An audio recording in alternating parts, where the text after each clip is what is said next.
Selamat siang anak-anak. Siang, Bu. Silahkan dipimpin berdoa terlebih dahulu. Siap gerak, berdoa mulai. Doa selesai. Assalamualaikum warahmatullahi wabarakatuh anak-anak. Waalaikumsalam warahmatullahi wabarakatuh. Sebelum kita masuk ke materi, saya mau presensi terlebih dahulu. Ani Hadir, Bu. Salsa Hadir, Bu. Ati Hadir, Bu. Ima Hadir, Bu. Kiki Hadir, Bu. Afifah. Nggak hadir, Bu. Afifah kenapa? Sakit, Bu. Semoga Afifah cepat sembuh ya, biar bisa bergabung lagi dengan kita belajar bersama. Amin. Untuk materi terakhir kemarin bab apa ya anak-anak? Inflasi dan indeks harga. Oh ya, oke. Sebelum kita masuk ke bab selanjutnya, ada yang tahu inflasi itu apa? Saya, Bu. Ya Kiki. Inflasi merupakan di mana naiknya harga-harga barang dan jasa di suatu negara dalam jangka waktu panjang atau berkelanjutan yang disebabkan oleh ketidakseimbangan antara ketersediaan barang dan uang. Nah, bagus Kiki. Anak-anak seperti biasa ya, jika ada pertanyaan dari Bu Guru, yang jawab nanti mendapatkan nilai plus dari Bu Guru. Nah, nilai plus sendiri nanti menunjang dari keberhasilan di nilai UAS nanti ya. Baik, Bu. Baik anak-anak, sebelum kita lanjut ke bab selanjutnya, apa ada yang ingin ditanyakan? Izin bertanya, Bu. Ya, Ati. Apakah inflasi ada keterkaitannya sama bab yang akan kita pelajari kali ini? Ya, kita di sini nanti akan belajar tentang kebijakan moneter dan kebijakan fiskal. Bentar. Ibu, spidol. Bentar, bentar.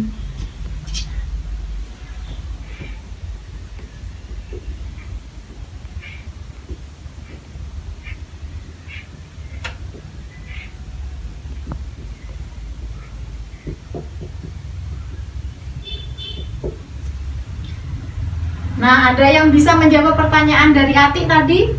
Saya, Bu. Ya, Ani, silahkan. Hubungan antara inflasi dengan bab kebijakan kali ini adalah suatu strategi pemerintah untuk mengatasi inflasi. Ya, bagus Ani. Nah, di sini nanti kita akan mencapai kompetensi dasar. Yang pertama yaitu menganalisis kebijakan moneter dan kebijakan fiskal. Yang kedua, menyajikan analisis kebijakan moneter dan kebijakan fiskal. Nah, tadi benar apa yang dikatakan oleh Ani, inflasi sendiri merupakan masalah yang lumayan besar bagi negara yang mengalami. Bahkan Indonesia juga pernah tahu mengalami inflasi ini. Untuk mensiasati hal tersebut, pemerintah akan mengambil suatu keputusan. Nah, suatu keputusan ini seperti melakukan kebijakan moneter. Ada yang tahu apa itu kebijakan moneter? Saya, Bu. Ya, Kiki. Kebijakan moneter adalah kebijakan yang mengenai uang. Ya, bagus Kiki. Nah, lebih tepatnya kebijakan moneter sendiri merupakan kebijakan ekonomi yang dibuat oleh pemerintah untuk mengatur ukuran serta tingkat pertumbuhan pasokan uang di suatu negara ya. Ya, Bu. Ada yang tahu siapa yang melakukan kebijakan moneter yang mengambil keputusan ini? Saya, Bu. Ya, Ima. Kebijakan moneter ini diambil oleh Bank Sentral dan Bank Indonesia. Nah, bagus Ima. Kebijakan ini diambil oleh Bank Sentral atau Bank Indonesia dengan tujuan untuk memelihara dan mencapai stabilitas nilai mata uang. Sebelum kita lanjut lebih jauh, ada pertanyaan lagi enggak? Saya, Bu. Ya, Ima. Cara untuk menstabilkan nilai mata uang yang dilakukan Bank Sentral itu apa ya? Cara menstabilkan dan memelihara nilai mata uang Bank Sentral. Nah, untuk menstabilkan dan memelihara nilai mata uang Bank Sentral yaitu dengan melakukan pengendalian jumlah uang yang beredar di masyarakat serta penetapan suku bunga. Terus bagaimana sih cara Bank Sentral mengendalikan jumlah uang yang beredar? Ada yang tahu nggak? Belum, Bu. Ya, saya jelaskan secara singkat ya. Salah satu cara mengatur tingkat suku bunga. Semisal jika bank meningkatkan nilai suku bunga pada penabung, maka masyarakat akan tertarik untuk menabung atau menyimpan uang di bank daripada untuk berbelanja di mall atau di pasar. Paham anak-anak? Paham, Bu. Nah, selanjutnya kita membahas tentang kebijakan fiskal. Ada yang tahu kebijakan fiskal itu apa? Saya, Bu. Ya, Kebijakan fiskal itu berhubungan dengan pajak dan pendapatan negara, Bu. ya bagus Ati. Kebijakan fiskal itu kebijakan pemerintah yang mengarahkan ekonomi suatu negara melalui pengeluaran dan pendapatan negara. Bu, mau tanya, Ya, kenapa kita sebagai masyarakat harus membayar pajak sedangkan negara juga mempunyai pendapatan? yang lain ada yang ingin menjawab? Bu, saya mau mencoba menanggapi. Ya, nih. Kita sebagai masyarakat Indonesia wajib membayar pajak karena guna untuk memperbaiki sarana prasarana yang rusak. Sedangkan pendapatan negara sendiri salah satunya juga dari pajak. Ya, bagus Ani. Bu Guru menambahkan sedikit ya. Dengan membayar pajak, nanti infrastruktur di negara kita akan baik. Nah, jika kita tidak membayar pajak, apa kabar dengan jalan-jalan yang rusak? Nah, untuk pendapatan negara sendiri itu selain dari pajak juga dari BUMN. Ada yang tahu BUMN itu apa? Badan usaha milik negara. Ya, bagus anak-anak.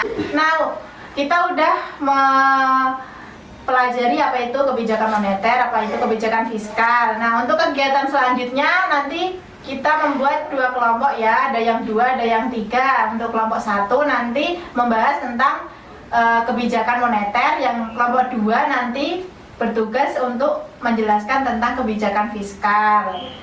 Nah, untuk tugasnya nanti ini membuat peta konsep ya. Iya, Bu. Iya Bu, silakan mempersiapkan.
Udah selesai anak-anak?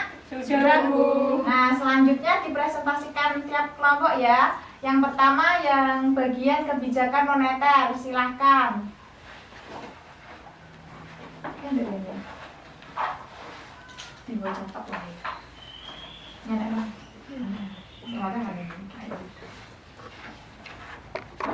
Kebijakan moneter berhubungan mengenai uang.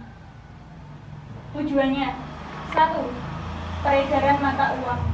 2. Mempertahankan keseimbangan. 3. Distribusi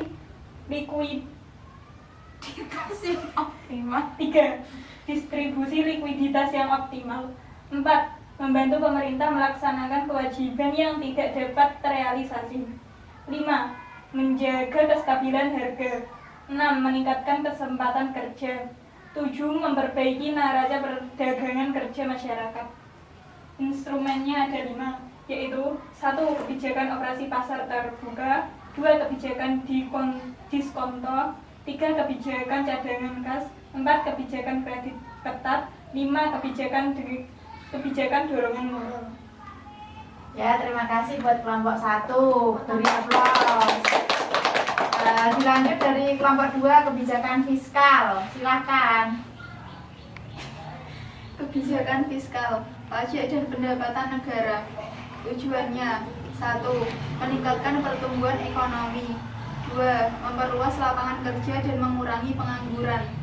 3. Menstabilkan harga-harga atau mengatasi inflasi. Instrumen adalah penerimaan dan pengeluaran pemerintah yang berhubungan erat dengan pajak. Asumsinya: Jika tarif pajak diturunkan, maka kemampuan daya beli di masyarakat akan meningkat dan industri pun bisa meningkatkan jumlah penjualan. Begitu juga sebaliknya. Terima kasih. Ya,